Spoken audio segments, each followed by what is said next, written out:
حالات اس جانب اشارہ کر رہے ہیں کہ سنگین صورتحال ہو سکتی ہے، یا جس طرح سے UN پناہ گزین ایجنسی یہ کہہ رہی ہے کہ ان کی واپسی سے سنگین اثرات مرتب ہو سکیں گے۔ یہ جو 8 ممالک اور UN ایجنسی کا رد عمل ہم نے دیکھا افغان تارکین وطن کے واپسی کے حوالے سے، پاکستان کا تو فارمولہ بڑا سمپل ہے کہ جو رجسٹرڈ ہیں وہ پاکستان میں رہیں، جو غیر رجسٹرڈ ہیں وہ پاکستان کو چھوڑ دیں، کیونکہ اس سے ہمارے لا اینڈ آرڈر کی سچویشن پر حرف آ رہا ہے۔ اس پر سوالیہ نشان اٹھ رہے ہیں کہ ہمارے ہاں ہمارے ملک کے اندر جو ہے وہ سچویشن خراب ہو رہی ہے، صورتحال کو خراب کرنے میں ان غیر رجسٹرڈ افغان باشندوں کا ہاتھ ہے۔ سر آپ کیا کہیں گے، اب پاکستان کو یہ میکنزم بنانے کا مطالبہ ماننا چاہیے؟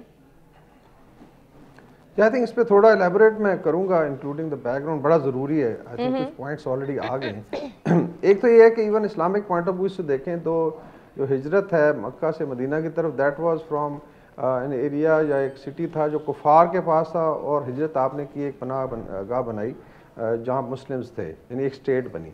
سو اس لحاظ سے یہ بالکل لاگو نہیں تھا افغانستان پاکستان کے۔ افغانستان خود ایک اسلامک ملک ہے اور وہاں سو کالڈ اسلامک گورنمنٹ ہے۔ میرے تو ان سے اپیل ہوگی کہ آپ ایسی فضا کیوں نہیں قائم کرتے جو فیئر کے بغیر ہو اور لوگ اپنے گھروں کو واپس ہو۔ ذمہ داری افغان گورنمنٹ کی ہے، ہماری نہیں ہے۔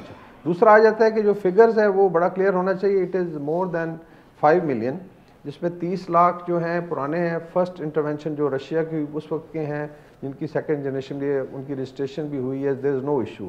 یہ 17.5 لاکھ ان رجسٹرڈ یا انلیگل امیگرینٹس ہیں جو بیسیکلی آئے ہیں جب امریکن انٹرونشن ہوئی، اور اس کے بعد پھر جب امریکن ایگزٹ ہوا تو یہ لوگ پرابلی ان کے ساتھ کام بھی کرتے تھے، گورنمنٹ میں تھے، بزنس تھے، وٹ ایور، اور شاید وہاں پہ ان کو فیل ہوا کہ سیفٹی نہیں ہے۔ سو یہ بیسیکلی وہ لوگ ہیں، اور ساتھ اور بھی لوگ آ گئے۔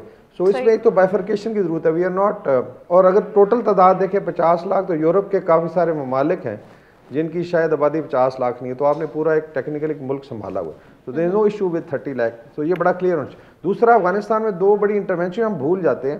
2 سپر پاورز ڈفرنٹ ٹائم پہ آئے، پہلے رشینز آئے 8 سال بیٹھے رہے، پھر امریکنز آئے 20 سال بیٹھے رہے۔ ابھی نہ ہم نے ان کو انوائٹ کیا، نہ ہم نے لیٹس سے ان کو ویلکم کیا، وہ اپنے انٹرسٹ کی خاطر آئے، اور اس کا مطلب انٹرنیشنل کمیونٹی نے خود جو ہے ڈی اسٹیبلائز کر کے رکھا ہوا ہے، اور پاکستان اسٹریٹجک ڈیتھ بنا ہوا ہے افغانستان کے بجائے ہم ان کو بناتے کہ ان کے لیے ایک فال بیک۔ تو یہ ایک پرسپیکٹیو ہے جو پتہ ہونا چاہیے۔ ابھی آ جاتے ہیں کہ ایشوز کیا ہیں۔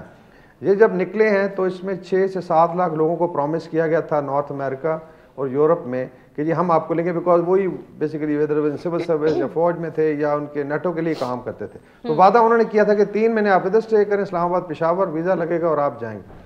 تو کم از کم یہ 7 لاکھ کا تو لوڈ لینا۔ ابھی آئی تھنک کچھ تھاؤزنڈس کی ریپیٹریشن ہوئی ہے یورپ اور نارتھ امریکہ میں، جو بالکل ان کے بہت زیادہ کلوز تھے۔ ان کو ابنڈن کر کے اسی انٹرنیشنل کمیونٹی نے، اسی آئی وڈ سے UN کی ایجنسیوں نے پھینک دیا، ہمارے ذمہ لگا دیا۔ صحیح۔ Now if you look at the budget, جو 17.5 لاکھ کا جو خرچہ ہے جو بڑا ضروری ہے، لوسٹ اگر ریٹس آپ لگائیں، لائک یورپ میں ایک ریٹ ہے $20,000 پر ایئر ایک بندے پہ، جرمنی کاؤنٹ کرتے ہیں امیگرینٹ آتا ہے، ٹرکی جو کہتا ہے $4,000، ہم 2,000 بھی اگر لگائیں جو منیمم ہے، تو $5 بلین پاکستان بوجھ برداشت کر رہا ہے انلیگل امیگرینٹس کا۔ ٹھیک ہو گیا سر، آپ کا اوپینین